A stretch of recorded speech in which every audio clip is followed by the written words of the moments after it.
Friends, ఏంది వర్షం ఏంటి ఇదేంది అసలుకి గింతగానమా పాపం ఊరిని. ఈ సిటీలో వర్షాలు చూడండి, మా రోడ్డు మొత్తం ఎంత వర్షం బ్లాక్ అయిపోయింది. ఎప్పుడు మా గృహప్రవేశం అప్పుడు వచ్చింది ఫ్రెండ్స్ ఈ వర్షం, మళ్ళీ ఇప్పుడు గింతగానమా. వామ్మో, మనిషి మునిగిపోతాడు అనుకుంటా అంతగానో. అక్కడ మొత్తం చూసారా టర్నింగ్లో. ఏం దేవుడా వానదేవుడా, ఇంతగానమా వర్షాలు. ఇక సాలించయ్యాను ఈ వర్షాలు. చూడండి పాపం బైక్ మీద పిల్లలు ఎంత అవస్థ పడుతున్నారో. ఇదే దారి, అందరు ఇటుంచే వెళ్తారు చింతలు వెళ్ళాలంటే. ఇట్లా కుత్బుల్లాపూర్ సుచిత్ర నుండి చింతలు వెళ్ళే దారి ఇదేనమాట. చూడండి ఎంతగానమా పాపం.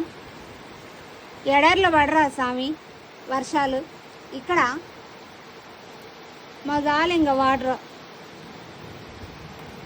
వామ్మో, ఈవినింగ్ అయిందంటే చాలు. పొద్దునేమో ఎండ సాగుగొట్టి, ఈవినింగ్ అయితే వర్షం. ఏం స్వామి ఇంతగానం వర్షం. వానదేవుడా కొంచెం కనుకరించయ్యా, మరి మా జనాల మీద ఎంతగానో మా ప్రభావం. వామ్మో, మొత్తం చూడండి, అసలు జూమ్ చేసి చూపిస్తాను. అసలు ఏం లేదు, ఎప్పుడు 6 సంవత్సరాలు అవుతుంది ఫ్రెండ్స్ ఇంతగానం వర్షం రావడం. ఇప్పుడే మళ్ళీ అసలు నిన్న పడ్డ వర్షం అయితే రాత్రి, వామ్మో, అసలు మా గేటు దాకా వచ్చినాయి వాటర్. ఎప్పుడు అసలు గంతగానం వర్షం వాటర్ రాలేదన్నమాట. మొత్తం చెత్త చెదారం అంతా మాకెళ్ళే కొట్టకొస్తున్నా. పైన ఉన్న వాటర్ మొత్తం చెత్త అంతా కొట్టకొస్తుంది. చూడండి ఎంత చెత్త వెళ్ళిందో. అవతల చూసారా జంగల్ నిండిపోయింది, పొలంలాగే ఉంది, నాట్లు వేయచ్చు. చూసారా జంగల్ మొత్తం నిండిపోయింది వాటర్. ఈ వర్షాకాలం ఎప్పుడైపోయిద్దో ఏందో.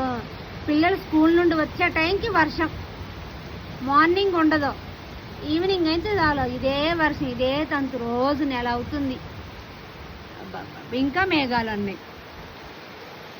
ఎప్పుడు వర్షం వచ్చిద్దో తెలియదు, ఎప్పుడు ఎండ వచ్చిద్దో తెలియదు, ఎప్పుడు నక్క కుక్క పెళ్లి చేసుకుంటే తెలియదు. ఏం స్వామి.